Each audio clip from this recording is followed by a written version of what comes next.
Всем привет, с вами Алоша, и сегодня хочу вам показать разные рокет-джампы, фланки, роллауты и многие другие фишки на карте Ахенвальд. Приятного просмотра. Хочу начать с очень крутого фланка за Гензи. Чаще всего многие игроки, чтобы зафланковать, используют тут дэш, но мало кто знает, что можно забраться и без него. Вы забираете на данную деревяшку, после чего зажимаете пробел и кнопочку W. Вы увидите, что Гензи как будто скользит по крыше, после чего совершаете еще один прыжок и вуаля, вы зафланковали, и у вас остается дэш. Фишка за Райнхарда. Относительно недавно я увидел на стриме, как один игрок использует очень необычную фишку. Суть заключается в том, что вы с данной позиции, благодаря своему шифту, можете с легкостью убить немобильного персонажа, в частности танка.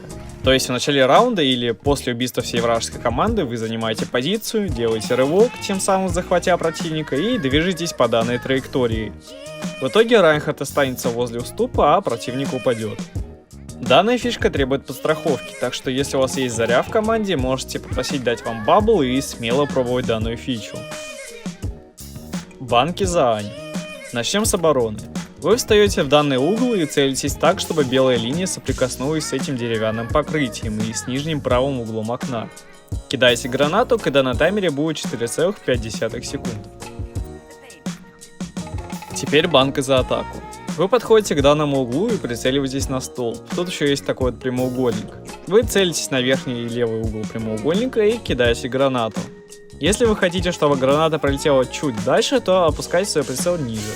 Все очень просто. Динамит за Эш. Вы подходите к этому левому углу, после чего прицеливаетесь на нижнюю часть данного листика. Кидайте динамит на 7 секунде.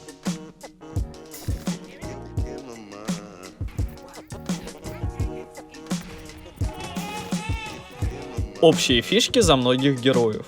Если вдруг потребуется убить вражеского ДПСника на хайграунде, вы можете попробовать его убить через данные окна. В случае какой-либо неприятности, например, когда ваша команда каким-то образом проиграла битву, вы можете всегда спрыгнуть вниз и попытаться скрыться от врагов. А эта позиция хороша для хитсканов или Ани.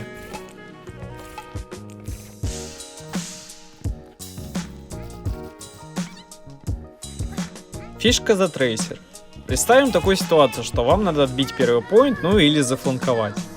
Вы идете по этим деревяшкам, делаете прыжок и скачок, после чего забираетесь на робота, прыгаете вперед и опять же используете скачок. Прикол данного трюка заключается в том, что враги не будут ожидать вас там увидеть. Чаще всего враги контролируют нижний проход и заранее держат свой прицел наготове.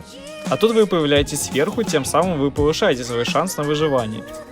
Тем более при желании вы можете оставаться на хайграунде. Ну или это можно использовать как фланг, тоже выглядит неплохо. Рокет-джампы за Зарю и Солдата. Данный рокет-джамп поможет вам сократить путь до хайграунда, то есть вам не придется все это как-то оббегать. Правда, в этом месте за Зарю вам сначала необходимо прыгнуть на каменный перил, а после этого использовать рокет-джамп. Вообще достаточно много рокет-джампов можно было показать за Зарю. Даже двойные рокет-джампы есть, но их достаточно сложно использовать, поэтому просто показываю их по-быстрому, чтобы у вас была какая-то информация о них. Но если научиться делать двойной рокет-джамп, то определенно ваш скилл за Зарю повысится, и вы сможете удивить ваших противников.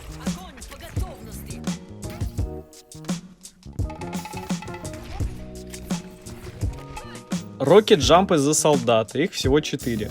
Первый рокет-джамп помогает нам забраться на необычную позицию. Данное место хорошее тем, что мы можем контролировать хайграунд, низ, видим мост, а также в случае чего можем всегда уйти через окно. Тут рокет-джампы связаны с люстрой, на которой можно стоять. Можно забраться с разных сторон, так что выбирайте на свой вкус. Также тут еще есть рокет-джамп на балкончик.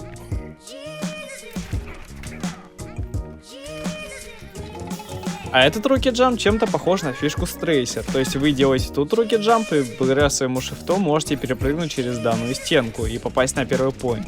Очень такой неплохой фланг. Карта Ахенвальд потрясающе подходит для Думфиста, ибо тут есть очень много классных роллаутов. Начнем с роллаута, который находится на первом поинте. Вы забираетесь на данный мост, делаете апперкот. Ваш персонаж немножко проскользит по крыше, после чего зажимаете ПКМ примерно до середины и отпускаете его. Вы должны зацепиться за этот козырек, чтобы ваш Думфист мог балансировать и не падать с крыши. После чего делаете ешку на 125 урона и уходите с помощью ПКМ. Как я и сказал, на Хинвальде очень много классных роллаутов. Например, с помощью этих камней вы можете с легкостью делать ешку на 125 урона. Правда, в некоторых местах сначала надо сделать прыжок и после этого ешку.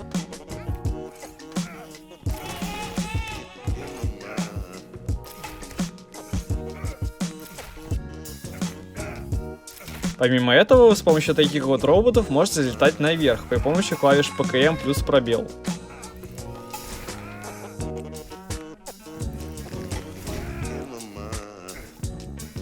Огромное спасибо подписчику за предоставленную им информацию.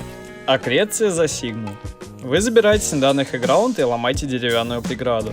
Встаете на позицию, где стояла деревянная преграда, после чего прицеливаетесь вот на эту левую штучку. Затем поднимаете свой прицел до уровня флага. Когда на таймере будет 1,5 секунд, кидайте аккрецию. Как видите, на практике аккреция показала себя с хорошей стороны. Друзья, огромное вам спасибо за просмотр. Я дико извиняюсь, что немножко задержался с данным выпуском, так что в ближайшее время исправлюсь. Так что комментируйте, напишите, понравился ли вам ролик или нет, и ставьте лайк. Всем удачи и всем пока.